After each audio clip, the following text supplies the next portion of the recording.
ఇక్కడ క్యాస్ట్ ఈక్వేషన్కి వచ్చినట్టయితే ఎలక్షన్స్ అంటేనే జనరల్గా క్యాస్ట్ పరంగా ఉండే స్ట్రాటజీ చాలా ఉంటాయి సార్.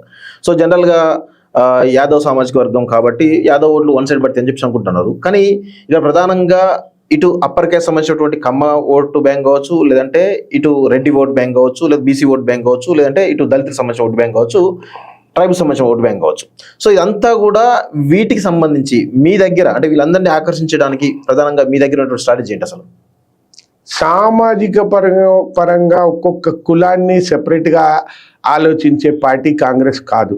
కానీ మీరు ఇక్కడ చూస్తే ముఖ్యమంత్రి గారు 2 అవకాశాలు వస్తే ఒక అవకాశం ఏదైతుందో రాజ్యసభ ఒకటే వచ్చింది.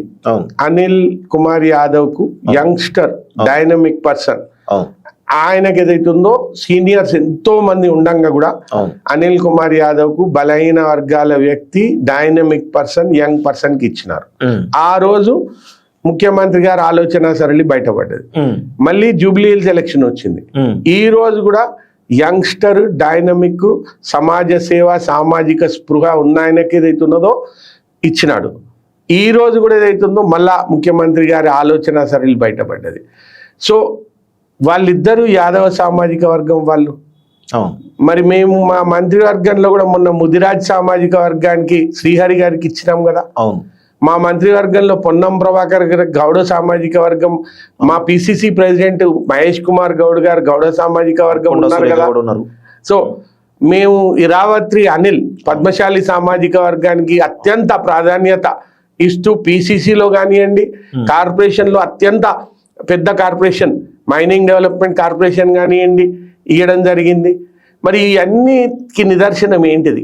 ఇవన్నిటికీ నిదర్శనం మున్నూరు కాపులు ఆది శ్రీనివాస్ గారికి ఏదైతే ఉందో విప్ ఇవ్వడము, ఆది శ్రీనివాస్ గారికి అత్యంత ఇంపార్టెన్స్ ఇవ్వడము, సురేఖ గారు ఆమె పద్మశాలి, ఆమె హస్బెండ్ మున్నూరు కాపు. మరి ఇన్ని బలహీన వర్గాలను క్యారీ చేస్తూ ముందుకు పోతూ మరి మొన్న 10-11% ఉన్న మైనారిటీలకు కూడా ప్రాతినిధ్యం లేదని అజరుద్దీన్ గారికి ఇచ్చినాము.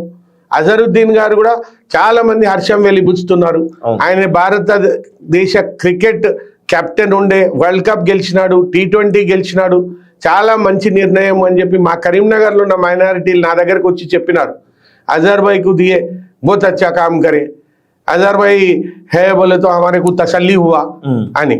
సో అట్లా ఈ రకంగా అన్ని సామాజిక వర్గాలు, అన్ని వర్గాలను కలుపుకొని ముందుకు పోతున్నాం మేము.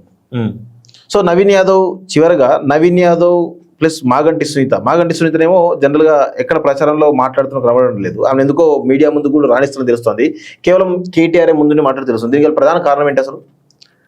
కేటీఆర్ ఏదైతుందో మాటల మాంత్రికుడు కాబట్టి నేను మాటలతో ఏదైతుందో అన్ని అబద్ధాలు వల్లిస్తూ నేనే మాట్లాడతామ్మా, నీకు ఇన్ని అబద్ధాలు రావు నాన్ని, కాబట్టి నువ్వు వెనుకనే ఉండని చెప్పినట్టున్నాడు. అండ్ నిన్ను చూపించేదైతుందో సింపతి ఫ్యాక్టర్ గెయిన్ చేస్తా అని చెప్పినట్టున్నాడు. అది కంటోన్మెంట్ లో చూసినాం, ఆ సింపతి వర్కౌట్ కాలేదు కదా. ఇక్కడ కూడా వర్కౌట్ అయ్యడానికి ఏముంటది? మంచి మనిషి కావాల్సిన అన్నిటికన్నా ఇంపార్టెంట్ శ్రీనివాస్ రెడ్డి గారు. నవీన్ యాదవ్ ఇస్ పక్కా లోకల్, ఎక్దమ్ పక్కా లోకల్. అక్కడే 3 తరాల నుండి వాళ్ళు ఏదైతే ఉందో ఆడ నివసించేటోళ్ళు. ఇప్పుడు కాదు, 300 సంవత్సరాలకు వెళ్ళి వాళ్ళ ఫ్యామిలీలు అదే ప్లేస్ లో డోర్ రాత్రి పొద్దున ఎప్పుడు తెల్లారుజామున ఉట్టినాక ఏదైతే ఉందో అవైలబుల్ ఉంటారు, ఉండి వాళ్ళు సేవ చేస్తారు.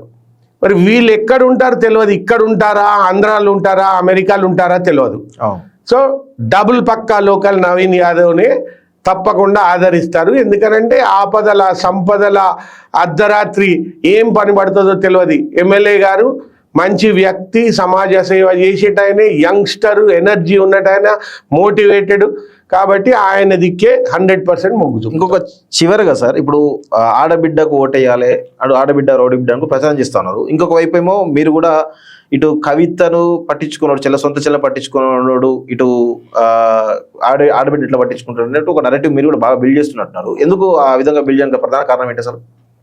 ఫస్ట్ ఆఫ్ ఆల్ ఎలక్షన్స్ లో క్యాండిడేట్ పనిచేసే వ్యక్తి ఉండాలి, పక్కా లోకల్ ఉండాలి, అవైలబుల్ ఉండాలి, సమాజ సేవ, సామాజిక స్పృహ ఉన్న వాళ్ళు ఉండాలి. ఇవన్నీ పాయింట్స్ మా క్యాండిడేట్కి ఉన్నాయి.